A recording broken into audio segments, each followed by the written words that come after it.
Significant increase in power to the Federal Reserve System occurred since 1913, was in 1980, further enhancing and getting more power into the Federal Reserve. This was a time when they introduced this idea that we could use anything, or the Federal Reserve could use anything as an asset to collateralize our Federal Reserve note. See, in the old days, you'd have gold and silver as collateral to issue a note, which isn't too bad. You know, it's collateral, and it would restrict the monetary authorities, and it would be a certificate. You know, it would be a guaranteed certificate. But it was then that they changed it to say that you could use any asset, even a foreign bond.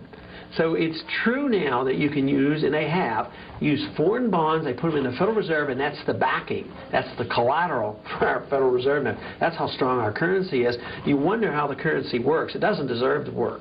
And someday the people are going to wake up and realize the money's worthless, and that's when you're going to have runaway inflation. Today we just have gradual, steady inflation, depreciation of the money, causing a lot of harm and suffering. But one day the country's going to wake up and there's going to be a catastrophe. I want to focus on the Federal Reserve itself for a moment, in that I wonder, you know, what percentage of the people know that the Federal Reserve is not really a part of the government, a privately owned corporation, and who owns that, you know, the Federal Reserve? Well, do you have a comment on that? Well, I think very few people understand how it works because the members of Congress weren't really very much aware of it. But I think it's a little bit worse than just saying it's private.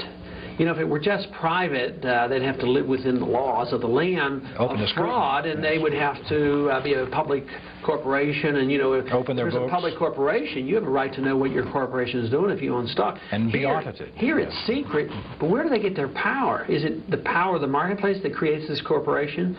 No, they, in addition to being very secretive, have their authorization, their creation from government. So the government creates them, and they create a special thing. So it's much worse than just being a private corporation. It is a very secretive, private, government-ordained corporation that has the power to counterfeit money. So it's very, very unique and much worse than just being private. It's the secrecy of it and the power that it gets through government legislation that makes it so evil. Now, you were the ranking Republican on the House Banking Committee for a while. On one of the subcommittees, but not on the entire committee. And do I understand correctly that members of Congress can't even go to the Fed meetings? That's right. I was very interested in the issue, and I was on 3 subcommittees, 2 being on coinage and domestic monetary policy subcommittee. But I could not go to a meeting. I couldn't get an audit. I couldn't even check the books. And they're the ones who create the money. Yet I felt like I was elected to be responsible to the people, and I would be inquisitive and looking into these things. Their attitude is, when you need to know, or when the people need to know, we'll tell you. They're in charge, and we're just on the outside looking in, rather than the people being in charge of the government, sending me or somebody else as their congressman to control the bureaucrats. But it's turned upside down. They have control, and they allow us to know what we want and what they think we should know. Now, what does the Federal Reserve System actually do? I have so many people say, you know, I see this and the Federal Reserve. I don't know what the Federal Reserve Bank does, and why is it so significant? Well, it does several things. One of the benign things it does, and in some ways efficiently, and that is they exchange checks. You know, they're an exchange bureau, but that could be done very easily privately. The real evil that they do is they create money and credit. If the federal government runs up a debt, and they tend to have a habit of doing this, you know, and Congress is, you know, run by Republicans and Democrats, so they all spend money, they run up the debt. Of course, when they spend, they have to tax us. If they can't tax enough, then they have to borrow. And if they can't borrow enough, then they have one other option. They can tax and borrow, inflate. Inflate. The most important thing to remember is inflating is not the prices. The prices go up after the money is inflated, and the money loses its value. So the Fed is designed to accommodate the politician in a very secretive manner. The politicians spend the money because the special interests come and say, we want this, we want this. The politician gets reelected, so he's rewarded. And the tax becomes an indirect tax. Instead of going directly to the people, what the Federal Reserve does is they can take a Treasury bill, accept the Treasury bill, which now is just a mere computer entry. They accept the Treasury bill of $10 billion. And they give Treasury $10 billion in their checking accounts. Where did the Federal Reserve get the money? Right out of thin air, right from heaven. They create the money, they put it in the checking account, and the Treasury spends it. And then that means that the people who got that money immediately get to spend it, and it has value. But as it circulates in the economy, the value, the purchasing power of the money goes down, and you have prices going up. The bad part about this is not everybody suffers equally. If the money supply went up 10% and every one of us had the cost of living go up identically 10%, there wouldn't be nearly the great harm. But because of the system, it's designed literally to benefit the politicians and the bankers and big corporations, those who get the money. They get the money, they get the benefit, and then somebody else in a year or 2 or 3 suffers the consequences. We read about the Federal Reserve as a banker's bank, and we see them that they raise the discount rate or they increase the money supply. What do all these things mean? Well, the banker's bank means literally that the bankers are required to put their deposits in the Federal Reserve System, and they're accountable to the Federal Reserve System. They have to send in the reports to the Federal Reserve, and the Federal Reserve has all these regulations and rules, so they control the whole entire banking system. If in their efforts to fine-tune, although they literally destroy the money, they don't want to destroy the money. They want to control things, so when inflation gets perking along, they're aware of the same economic thoughts that I'm aware of, and they know that if they're not a little bit cautious about this, they could have, runaway inflation, so they tend to back off. But they benefit from the backing off. That means they tighten the credit, raise the interest rates, and cause a recession. And they do it in the name of saving the economy, which they have to, or the currency gets out of control. But if they know it's coming, then they benefit on it too. Then they benefit. They know then to be in cash and earn high interest rates, and the banks benefit by it.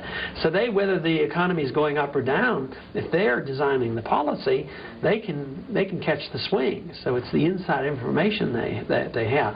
But if they didn't give the recessions, which are literally the results of the inflation, the system would crumble much faster. But our argument as hard money people is that in spite of their arrogance to think that they can keep this going forever, and as powerful as they are, the market is more powerful. See, for decades they kept the gold price at $35 an ounce. They said, we will regulate the price of gold. But they kept printing the money. The market finally broke down the price of gold.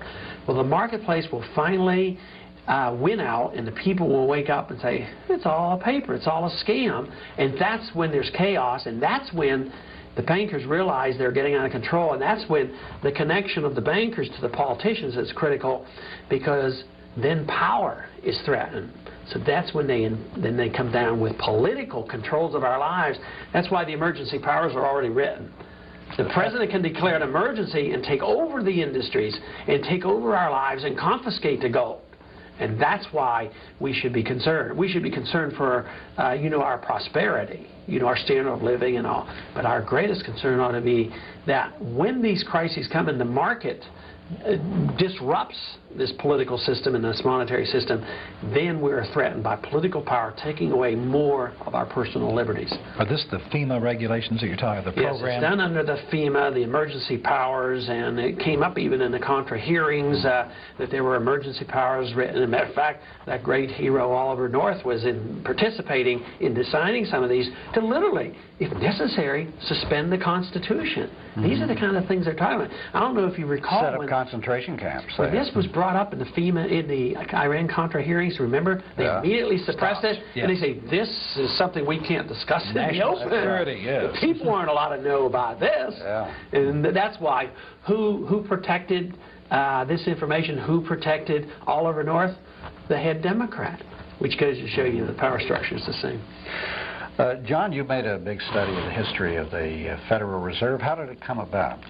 Well, it's a murky story, and I think that maybe 1913 ought to be the year that went down in infamy in American history, because not only did we get just barely in 1913 the Federal Reserve, we also got the income tax in that very same year, and those two things have worked to our really been a very negative thing in our society and in our economy ever since that time. But it was a very secretive thing. It really goes back to the bankers getting in a sealed railway car and sneaking off to Jekyll Island, Georgia. and it was a very secret meeting.